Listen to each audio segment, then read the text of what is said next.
Fala pessoal, bem-vindos a mais um vídeo. E nessa aula de hoje, pessoal, a gente vai ver aqui o que talvez seja um dos casos mais simples, né, e mais entendíveis de teste de hipótese, certo? A gente vai ver aqui o teste T para uma média populacional, tá certo? Nessa aula a gente vai ver os objetivos, né, as hipóteses que a gente vai avaliar, tá, de maneira generalizada e também através de um exemplo. A estatística de teste, certo? Ou seja, lá na primeira aula sobre teste de hipótese, a aula teórica, né? Caso você não tenha visto, eu vou deixar no card aqui para que você assista, beleza? Eu realmente recomendo.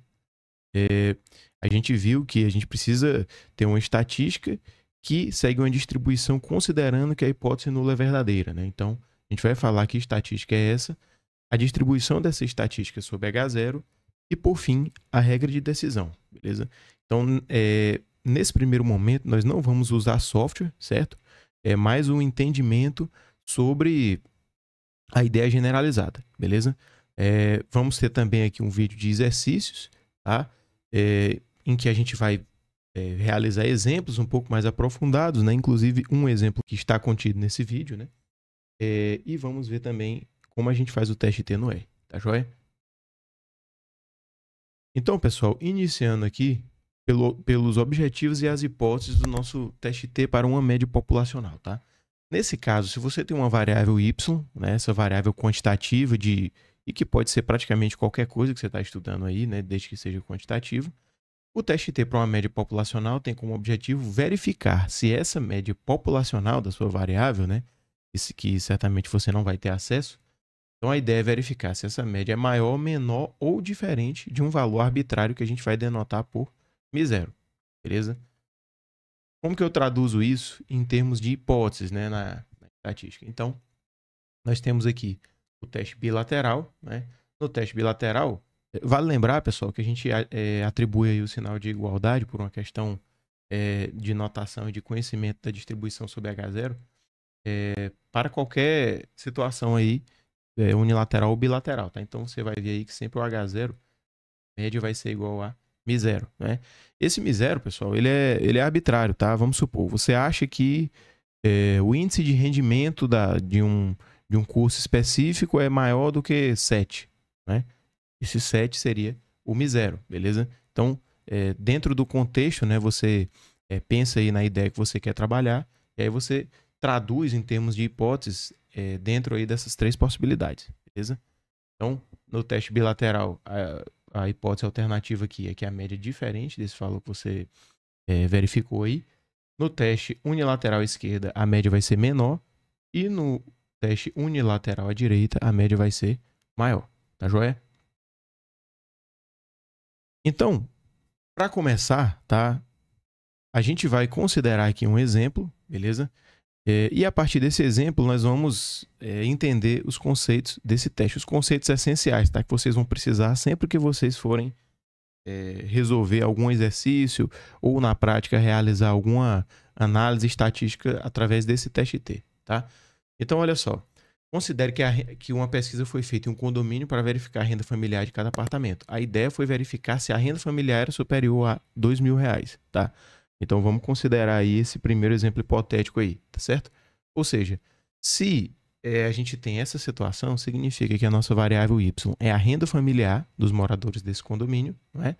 E a nossa média populacional é o nosso MI, né? O parâmetro que a gente está querendo avaliar através do teste de hipóteses, certo?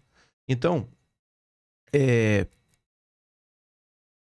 a gente tem que as nossas hipóteses aqui são que o MI é igual a 2.000 e no H1 o MI é maior do que 2.000. Em geral, pessoal, o que você quer verificar, você joga no H1, beleza? Então, se a gente quer verificar se a renda é maior, né? Ou se fosse menor ou se fosse diferente, a gente iria jogar isso no H1, tá? Então, esse teste, ele é unilateral à direita, tá? Temos aí a nossa hipótese nula e nossa hipótese alternativa. Como vocês já provavelmente sabem, né? Principalmente da aula anterior, a ideia aqui do teste de hipótese vai consistir em você rejeitar ou não rejeitar esse H0 aí, beleza? No momento que você rejeita, você tem evidências em favor de H1 e aí a gente vai ver como que a gente procede nesse exemplo específico, beleza? Então, considera, pessoal, nesse exemplo hipotético aí, que foi tomada uma amostra de 15 famílias, certo? Desse condomínio, e aí a gente tem esses 15 valores observados da renda familiar, tá? No primeiro caso aí, ó, a primeira observação, a primeira família, 2.406, a segunda, 2.528 e assim por diante, até o 1.669 ali no final, tá? E através dessa amostra, a gente vai tentar verificar se o valor verdadeiro, o valor populacional dessa média, se a gente tem evidência para dizer que ele é maior ou não, né? Em relação a 2.000, que é o que a gente está supondo aqui. Beleza? Lá na primeira aula de teste de hipótese, pessoal, a gente viu essa generalização aí da ideia, tá? A gente estabelece as hipóteses, a gente constrói, né, a distribuição de probabilidade sobre H0, calcula uma estatística de teste, e lá nessa aula a gente calculou o p-valor, né? E se esse p-valor for menor do que o alfa, que é a significância, a gente rejeita H0, beleza? Só que aqui, por a distribuição t de student, né, ser uma distribuição contínua, tá? Então, o p-valor ele deveria ser calculado através de integrais, né? O que seria muito complicado em um teste que você simplesmente precisa só aceitar ou não aceitar H0, né? Rejeitar ou não rejeitar H0, tá certo? Então, aqui, a gente vai basicamente adaptar esse procedimento, tá? Para o seguinte, vamos estabelecer as hipóteses, supor que H0 é verdadeiro e identificar a distribuição sobre H0, ou seja, a nossa estatística de teste aqui, pessoal, a gente vai chamar ela de T calculado, tá? E essa estatística de teste, ela segue uma distribuição T com N-1 graus de liberdade, tá joia? Então, nós vamos calcular essa estatística de teste. E aí, se o módulo do T calculado for maior do que o módulo do T tabelado, a gente rejeita H0. Caso contrário, não rejeita H0. Lembrando que eu vou passar por todos esses passos aqui novamente, tá? Na hora da gente fazer esse exemplo, tá joia? Então, uma pequena observação aí, tá? Se o T calculado em módulo for maior que o T tabelado, significa que o p-valor é menor do que alfa. Então, vai ser como se fosse um critério para a gente rejeitar ou não rejeitar H0, tá? Então, vamos falar aqui agora, pessoal, da nossa estatística de teste, não é? A nossa estatística de teste, pessoal, ela é dada pelo seguinte: y barra menos μ0, que multiplica pela raiz de n, dividido pelo desvio padrão amostral, tá? Ou seja, essa estatística de teste aí, pessoal, que a gente acabou de falar aqui atrás, ela segue uma distribuição T de student com N-1 grau de liberdade, certo? Y é a média amostral. O μ0 é a média hipotética, né, que a gente vai ver lá em H0 e H1. Por exemplo, no nosso caso, a gente já sabe que é 2.000, né? O μ0. N é o tamanho amostral, a quantidade de observações de onde foi tirada a amostra, né? E o desvio padrão amostral, você calcula o desvio padrão daquela amostra. Da mesma forma que o y barra é a média da amostra, certo? Então, para calcular essas hipóteses aqui. Então, pessoal, vamos lá. Vamos falar um pouco aqui sobre distribuição de T calculado sobre H0. Ou seja, se você entendeu a aula anterior, você vai saber aqui que esse T calculado, se o H0 tiver verdadeiro, ele segue essa distribuição. T, N-1 grau de liberdade, certo? E aqui eu trouxe 3 exemplos para ilustrar para vocês mais ou menos como que é o formato dessa curva aí, né? Da T de student com N-1 grau de liberdade. Você tem aí uma curva até parecida com a distribuição normal, né? A distribuição de Gauss, tá? E aí nessa linha azul, você tem o formato da distribuição T com 1 grau de liberdade. Ou seja, se a sua amostra teoricamente fosse 2, teria o comportamento dessa linha em azul, tá? Se o tamanho da amostra fosse 6, seria uma distribuição nesse formato verde e 9 no formato a roxinha aí, certo? E lembrando que esse ponto mais alto, né, essa distribuição é simétrica e centrada em 0, certo? Ou seja, o que vai definir o formato da estatística de teste vai ser da distribuição da estatística de teste vai ser a quantidade de graus de liberdade, certo? Vale lembrar que para grandes amostras, tá, essa distribuição T, ela se torna muito parecida com a distribuição normal padrão, aquela normal de média 0 e variância 1, beleza? Mas o que vai definir a distribuição é essa, tamanho amostral, tá? Basicamente. Então, vamos agora resolver esse exemplo, né? Para esses dados aí, tamanho amostral é 15, o μ0 é 2.000, que a gente acabou de ver, né? Que é aquela média que a gente considera lá nas nossas hipóteses. A média amostral, basta você calcular a média desses 15 valores aí. Você vai ver que é 2.648,47. Da mesma forma, 620,07, valor arredondado aí, é o valor do nosso desvio padrão. Ao substituir na fórmula, pessoal, a gente tem que o nosso T calculado é 4,05 aproximadamente. Beleza? Arredondando aí algumas casas. Tá certo? Beleza. Então, agora a gente vai precisar entender como a gente vai tomar a nossa tomar a nossa decisão, né? Vamos saber qual é a regra de decisão para aquele T calculado de 4,05, mas também vamos ver de maneira generalizada, certo? Então, olha só, a gente consegue ver aí que o nosso T calculado, né, segue uma distribuição T com 15 menos 1 grau de liberdade. Por quê? Porque a amostra, o N é igual a 15, então é 15 menos 1, fica 14 graus de liberdade. E a gente tem essa curva roxinha aí, né? Essa curva vai representar a distribuição de probabilidade, considerando que o H0 é verdadeiro, beleza? Então, esse é o primeiro passo. Se o H0 é verdadeiro e tem essa distribuição, eu vou rejeitar H0 se algum valor muito improvável ocorrer, não é verdade? A gente define esse valor improvável a partir do nosso alfa, não é? A gente também viu isso lá na nossa primeira aula. Ou seja, vai haver um ponto aqui nessa distribuição T, que eu acabei de destacar, esse ponto, lembrando, é no eixo X, tá? Vai haver esse ponto em que, a partir dele, como o meu teste é unilateral à direita, eu vou rejeitar se ele for maior, não é, do que o valor que eu estou estabelecendo, o meu μ0, a minha região crítica ou região de rejeição vai estar à direita, certo? Lembrando que a região crítica, se a sua hipótese alternativa for menor, ela vai estar à esquerda, e se ela for diferente, vai estar nos dois lados. A gente vai ver um pouco mais de detalhe daqui a pouco, beleza?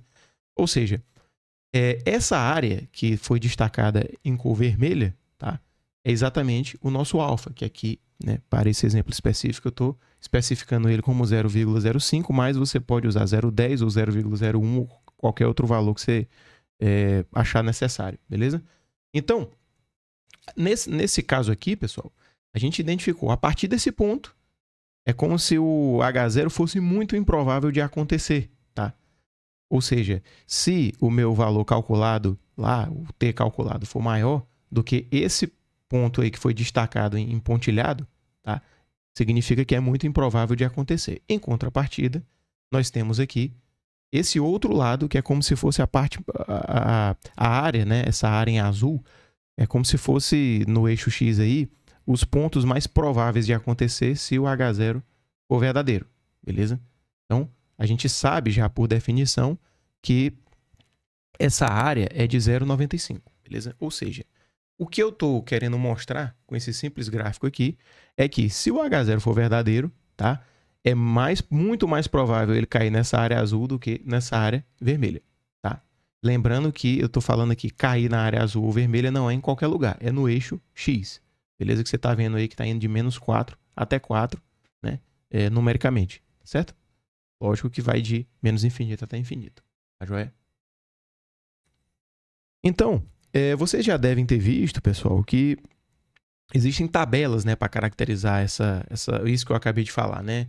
Uma certa probabilidade à esquerda, uma certa probabilidade à direita acumulada, tá? E o ponto para a distribuição T, você vai olhar lá, 14 graus de liberdade, esse ponto que deixa essa área azul em 95% e essa área vermelha em 5% é o valor T tabelado que a gente chama de 1,76, certo? Nós vamos rejeitar o H0 se o T calculado for maior do que o T tabelado, não é verdade? Ou seja, se eu calcular esse T aí e esse T cair na região, essa região azul, pessoal, a gente chama de região de aceitação, e essa região vermelha a gente chama de região crítica, tá? Lembrando que sempre a gente olha para a área através da densidade, né? Mas a nossa estatística de teste vai cair no eixo X, beleza? Então, pessoal, nós já vimos que a nossa estatística de teste, o nosso T calculado foi maior do que 1,76. O nosso T calculado foi 4,05. Ou seja, como o T calculado é maior do que o T tabelado, a gente rejeita H0. Tá joia? Ou seja, se a gente rejeita H0, a gente tem evidências suficientes para concluir que a renda familiar dos moradores desse condomínio, né, é maior do que 2.000, tá joia? Então, essa é a ideia do teste, beleza?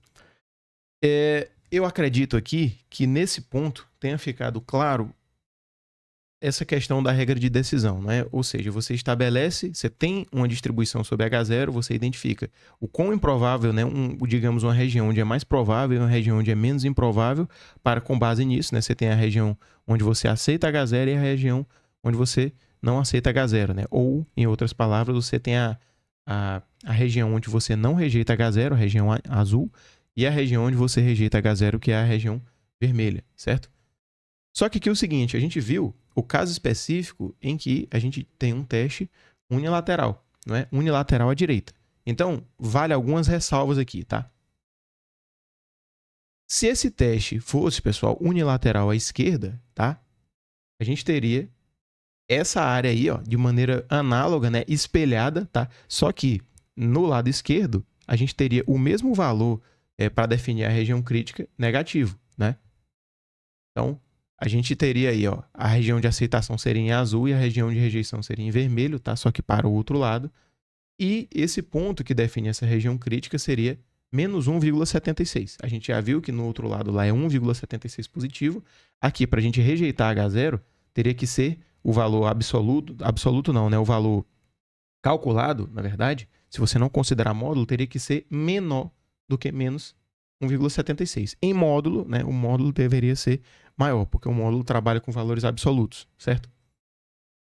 E lembrando que essa área em vermelho aí também é 0,05. E se o teste fosse bilateral, tá? Lá no H1 ali a gente consegue ver que seria um sinal de diferente. A gente rejeitaria H0 tanto se essa média aí fosse maior do que 2.000, quanto se fosse menor. Então, a gente estaria interessado nos dois lados, tá? Só que vale ressaltar o seguinte, nós iríamos rejeitar nos dois lados, só que vocês podem ver, tá, que o nosso alfa ele foi dividido em duas partes. Se o alfa é 0,05, significa que a gente vai ter um alfa e uma área de 0,025 em cada lado, tá certo? Isso acontece, pessoal, o mesmo valor aí no lado esquerdo e no lado direito vai ser, a gente vai ver aqui, isso acontece para distribuições simétricas, tá? De serem iguais, mas você tem que ficar atento a isso. E vocês podem observar que como essa área, né, do alfa é 0,025 à direita, então significa que aquele valor de 1,76 não vai funcionar. Por quê? Porque aquele valor era considerando 0,95 de um lado e 0,05 do outro. Tá joia? Ou seja, pessoal, temos aí a região de aceitação em azul e de rejeição em vermelho. Sendo mais específico, né, o nosso T tabelado seria menos 2,15 e mais 2,15. Tá? Ou seja, se a nossa estatística de teste caísse entre esses dois valores aí, ou seja, se em módulo ela fosse menor do que 2,15, a gente não rejeitaria H0, seria a região de aceitação. Caso fosse maior em módulo do que esses dois valores, a gente rejeitaria H0, certo?